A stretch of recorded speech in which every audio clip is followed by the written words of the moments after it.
And they were making content that was completely transformative in nature, like BakedSalmon. And it seems like the main reason why his content might have been hit was because he was just critical of Hanson versus Predator, so the new channel. Are fair use in every courtroom in America. For example, the channel BakedSalmon. BakedSalmon's videos are the epitome of fair use.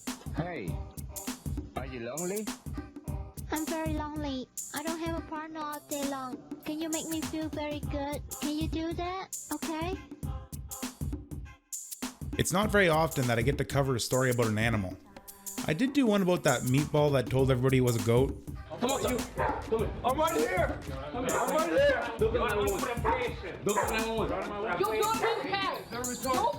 But that doesn't really apply to today's subject at hand. Get ready, because we're going to dive into the animal kingdom that's full of predators. Today's subject, however, is on a fish. Actually, he's a man that poses as a fish, and he goes by BakedSalmon. The predators he covers on his channel aren't that terrifying. In fact, most are pale and doughy and rarely venture out into sunlight. So this is one of the things that I like the most out of everything that I make. Oh, sorry, bologna sandwich. In layman's terms, he rips into creeps who are exposed on To Catch a Predator. Gather around, there's lots to get into, friends. Don't expect any long-winded analysis today. Most of what I will be covering can be found in the cold, shallow streams of the tcap community.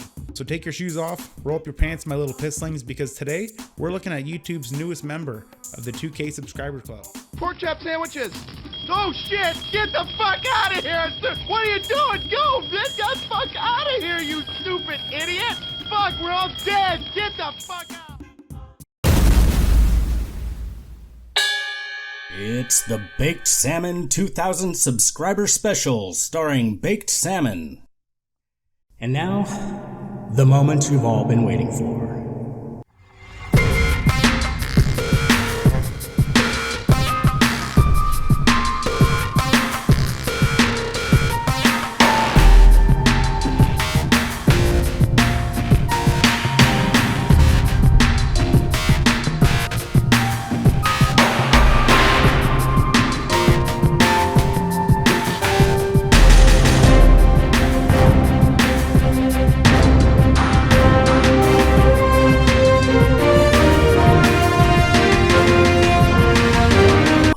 Give it up for Danknet, braving the virus, recording on my behalf.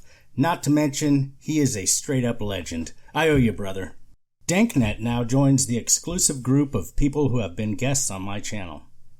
A wise man once... Mr. Salmon, there's a video call from the center median of a busy freeway. Oops, sorry about that. Let me just... Yellow. BakedSalmon. Chris Hanson here of Hanson versus Predators, To Catch a Predator, and have a seat with Chris Hanson.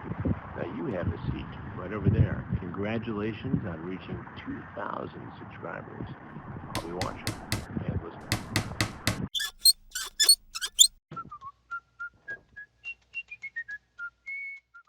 Chris Hanson, everyone.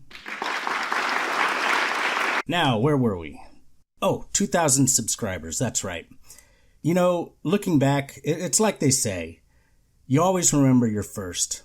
My first subscriber was Refused Resist. I kid you not, I made a 1 subscriber thank you video. I sent one of our unpaid interns into the catacombs to bring it up a couple weeks ago. Still haven't heard back from him yet. Well, no matter. 5 minutes after sending him down there, I remembered that I had a copy on my hard drive, so let's check this out.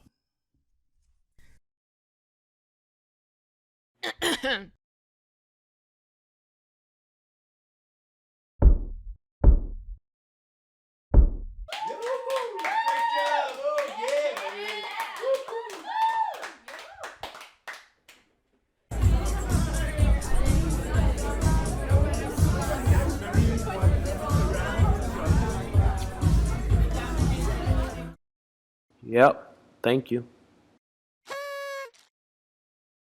Don't let anyone try to convince you that my subscribers aren't important to me, boy. From 1 to 1 million, each of you is important to me and my channel. Hitting 2,000 subscribers was a fantastic milestone for which to celebrate. I had asked if my community wanted to see my artwork, and you responded positively, so that's exactly what we're going to do. Right after these messages. Stay tuned for more Baked Salmon's 2000 subscriber special. I don't know. Maybe you at home enjoy seeing them. Right.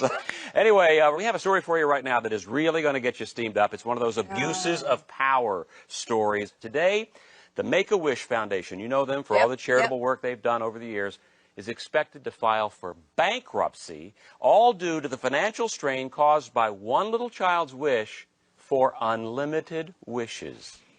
You've got to be kidding me. I wish I were kidding you, but I'm not. No, this kid, Chad Carter, he's an 8-year-old living up in Boston. He has leukemia. He took advantage of some bureaucratic loophole in the charter of this organization and wanted nonstop wish fulfillment to the tune of 9 trips to Walt Disney World for himself and his family of 5, a real live F-14 Tomcat, which had to be decommissioned from Afghanistan, and daily hot dog lunches with Yankee slugger Johnny Damon, as well as untold hundreds of thousands of dollars spent on fire trucks, dump trucks, regular trucks, and you know, the kid doesn't even drive. Unbelievable. Yeah, well, unbelievable. Listen to how he responds to all this. I don't want the wishes to ever end. Can you imagine? Is there only himself to think of? And joining us now here is Make-A-Wish Foundation President Dean Fineglass. Dean, our sympathies to you today, buddy. You are really in a bind, aren't you? Yeah, we sure are, but our slogan is, a promise is a promise. Because of that, our hands are pretty much tied right now. So, Dean, what have you thought of to do to fight this situation? Well, we had gotten a pro bono legal team, and of course, Chad found out about it, and guess what? He wished away our legal team. It's very got clever. all the bases covered. Yeah. Every day I go in there, and it's more outrageous than the day before. Is there anything our viewers can do to help? There is. They can send donations. We're asking just about for anything. I mean, if they have 10-speed bicycles, volleyball sets, I mean, connections with celebrities. The worst case is that we continue to grant Chad, day after day, his unlimited wishes from now until the day he dies. Well, and we can only hope that that's coming soon. Well, unfortunately, Make-A-Wish is now responsible for the best oncology care for Chad, as that was one of his first wishes. Wow, this kid thinks of everything, doesn't he? Yes. Best of luck to you. We're hoping for you. Thanks a lot. Thanks. Welcome back to the Baked Salmon 2000 subscriber special. Alright, are you cats ready to check this out? Now, while gathering these images, it became obvious how poor the quality of many of these photos are, so I apologize in advance, but I think you'll get the gist.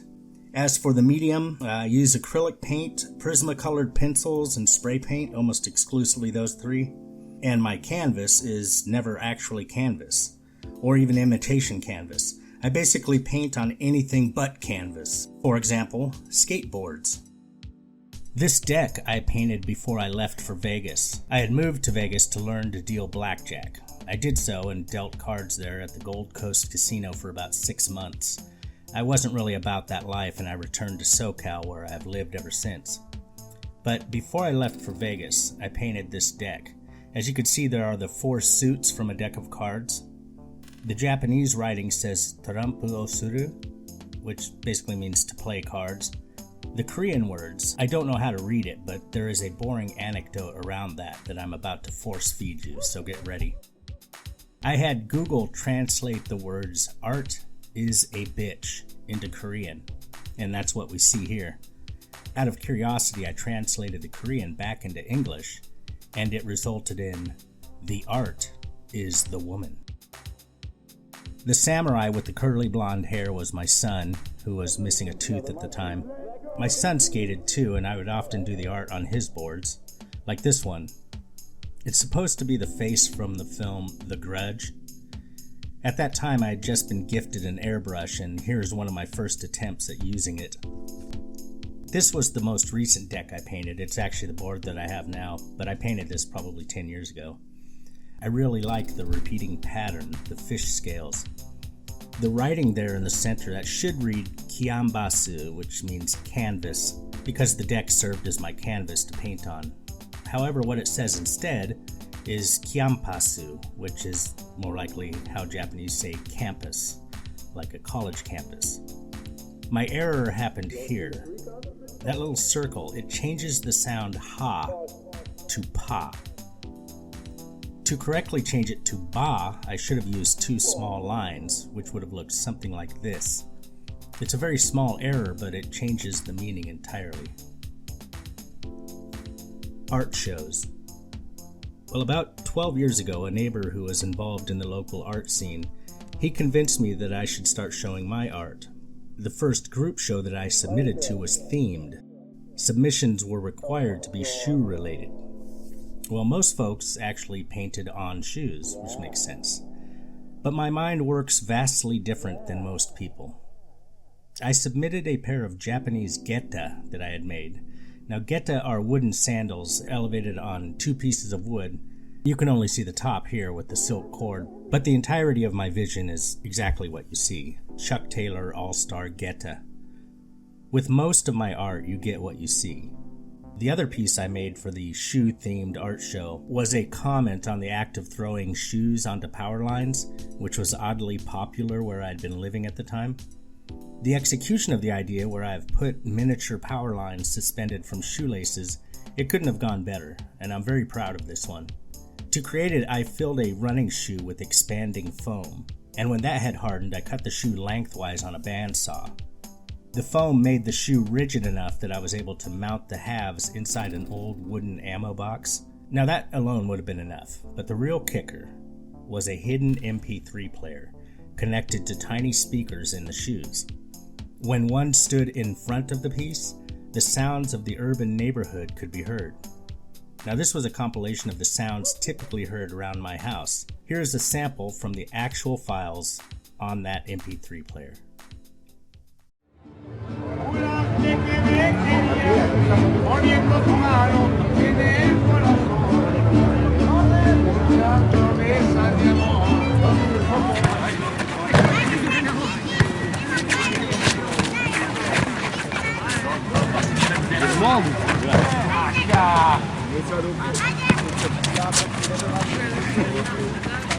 Both pieces, this one and the Geta shoes, sold at that first art show.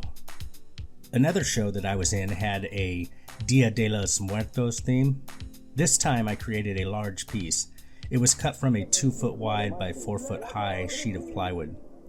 The yellow rays extending to the left were cut from 1x2s and attached to the back of the skull. My favorite thing about this one, which can't be picked up on in the photo, is the way that I cut the skull out. I pitched the blade at 45 degrees and I back cut the shape of the skull. Unless you viewed it from the side, it appeared the whole thing was paper thin. I mean, the skull looked to be levitating 3/4 of an inch off the wall. It was a decision that I made because I didn't want to see the cut edge of the plywood, but it paid off in an unexpected way. This piece actually sold twice. What I mean is, it sold that night of the art show. Also, the next day, someone returned to the gallery to see if they could buy it. Well, they learned that it had been sold, so they got in touch with me and asked if I could make one for them, and that's how I sold it twice. Another show that I was invited to be a part of was sports themed. Here I spoofed the birth of Adam in the piece. When I was invited to join an alien themed show, I was a madman, making more than a dozen pieces. Well, I showed up to drop off my art, and I was told that each artist was only supposed to submit one piece. Go! In the end, they made an exception. They read minds. Remember to always not think. This was based on old propaganda posters, and it's intentionally rough. My favorite part is the wording. I particularly like not think. This one was made with alternating slats of wood at angles. You can kind of see that if you look at the bottom. Viewing from the right or left would reveal one of two enemies from the video game Space Invaders. This one is very small. It's about 10 inches high, and it's just an abstract alien made with wooden shapes. This sculpture was fun. I made a rectangular mold about 4 inches wide, 24 inches long. I poured in cement, and then when it was about to completely harden, I crash-landed a little UFO that I had made using 2 doorknob base plates. Once it had hardened, I used adhesive to glue a layer of sand to the top, creating a desert scene. Aliens always crash in the desert. I put a small plastic dome on the ship, but busted out the front as if the impact had been enough to throw the occupant out into the desert. The alien was tiny, and I made it with Fimo. The little steering wheel in his hands is actually a tiny brass gear from a clock. I put his hand on his head to say, "Oh, what just happened?" It got some chuckles. It didn't sell. For you comic book buffs out there, you may be saying, "Hey, wait a minute, I recognize this." It's a very well-known pose from the Marvel Universe, specifically Galactus. I had used that as my model, and I painted an overseer alien controlling a human. I really like the dark, ominous feel of it. Fun fact, the strings depicted are actually a single elastic string that I ran through tiny holes and then tied in the back. Fire in the Sky, anyone? This one is based on that movie.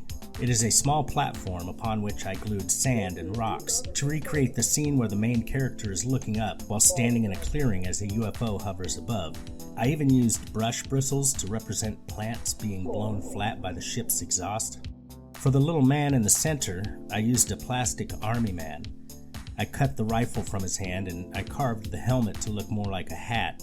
Then I cut off his head and re-glued it looking up. I painted his outfit to look like jeans and a flannel shirt. It was bloody brilliant. The only thing it was missing was the UFO. So I made the UFO. That was made using 2 plastic plates screwed together. The bottom and the top domes were harvested from a projection TV. There was a small LED light that shined through the bottom to illuminate the man. The top dome could be lifted off so that the light could be accessed. This is one of my finer creations. It didn't sell. This little guy sold. It was only about 10 inches high. It was made from a single piece of copper wire that I mounted to a board. This is a motif that I return to often. The sign is based upon an actual sign on San Diego freeways when you get near the border. I guess enough people flee across the freeway, the signs are there to warn drivers of the hazard. This is an obvious spoof of Fox Mulder's poster in The X-Files. Only here I've used a toaster because I'm nutty. As I said, I did over a dozen pieces for that show, but I won't bore you with all of them here. Potpourri. I call this one Ammonia Lisa. The gag is obvious. I made this to hang in the props department when I was working at Stu Siegel Studios painting props. We all wore those exact masks when painting. I hit on this idea to paint high contrast Biggie and Tupac because I sensed that they would be good subjects with wide appeal. Well, I hung them in a coffee shop and they sold that day. Here's a poster I made for my son's band advertising their album. The monkeys were from a drawing I did for their CD cover. The idea wasn't mine. They showed me what they kind of wanted and I just drew it for the CD. Circus signage. Circus signage was a theme that I delved into a number of times. I never based any of it off of specific signs, but I sort of borrowed the mood of such advertisements. This one, featuring Zippo the Colossal Clown, is merely my concept art, which I created on the computer and then painted. I always have the entry price showing, in this case 5 cents, as that was a lot of money in those days. A complete afterthought, but too good to leave out, was boxing cats.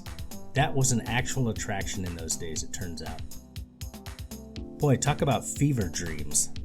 The Barnyard Follies sign is from the weirdest place in my mind. Here we see Dirty Face, the harmonica-playing goat. I mean, why not, right? On the sign, we are told that this is the second best musical goat in the free world. I like putting the idea out there that you may be blown away by this goat's talent, but holy shit, he's not even the best one doing it. Nevertheless, if you pay one hard-earned dime, you will be treated to the musical goat as he plays in the style of Delta blues, spirituals, train songs, and honky-tonk. Like many of my circus signs, aging is incorporated to help sell the notion that this was an actual sign. One day I discovered that a window company near my home would often have old windows in their trash out back. Seeing the potential for art, I would collect the best ones and keep them in my garage. An example of how I would use the windows, Mr. Lee's Atomic Barnyard. For just 25 cents, one could expect to see Atlas, the Rooster Genius. And as the sign within the sign states, watch in wonder as he computes mathematics on a Chinaman's adding machine. The back of the piece is a panel of wainscoting. I think it gives it a feel of like fence slats. The paper with the abacus on it is glued down, as you might expect a bill advertising a circus might be glued to a fence.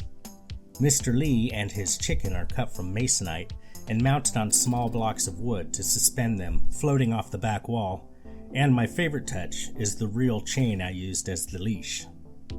This was probably the third time I painted a rooster, and I was really getting the hang of it. Here's another with a poultry subject, painted on wood mounted to a rustic window frame. And on this one, we don't know why the chicken has grown to such enormous size, but it would appear that he is battling alien invaders. A group of humans, all wearing matching garb, is assembling below to worship their feathered savior. I did a lot of acid in my youth. This Ouija board began life as a tabletop, I think. I found the wood busted up, as you can see it here. Obviously, I looked at it and thought, hey, that could be an oversized broken Ouija board, as one does. The planchard one would use to maneuver around the board, I had to cut that out of a piece of oak. And the hand, broken at the wrist, is from a mannequin. This piece is about 3.5 feet wide. The Sage Rider. This wise old scholar from ancient China sought to escape the warring clans in the region. There was also the constant mockery from neighbors who chided him for having a head shaped like an old-timey microphone.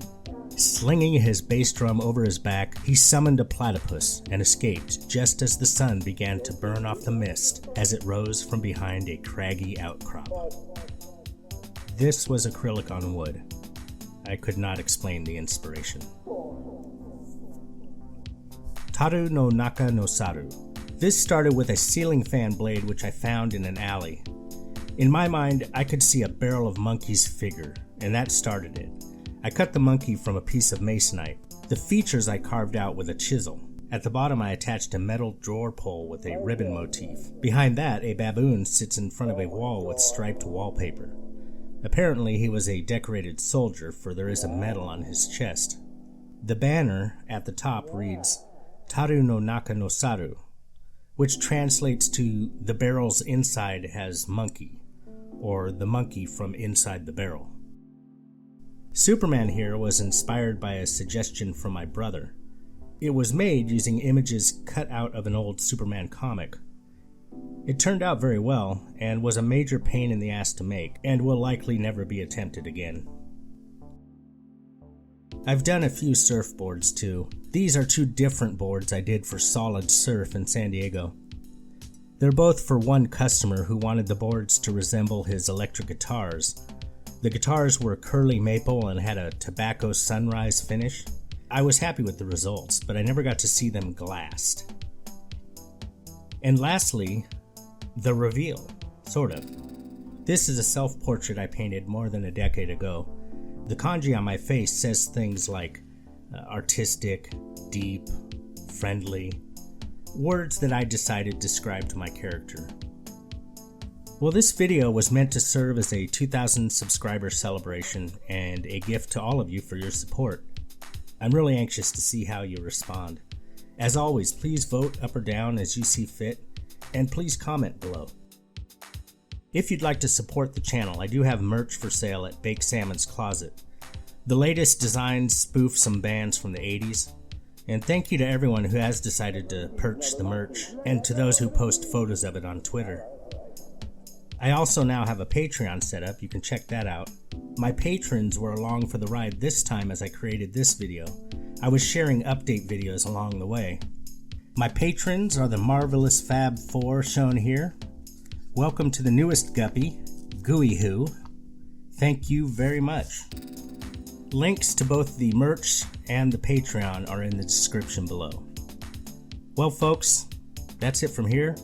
Keep your hands clean, your heart pure, and don't touch your face. See you next time, bye.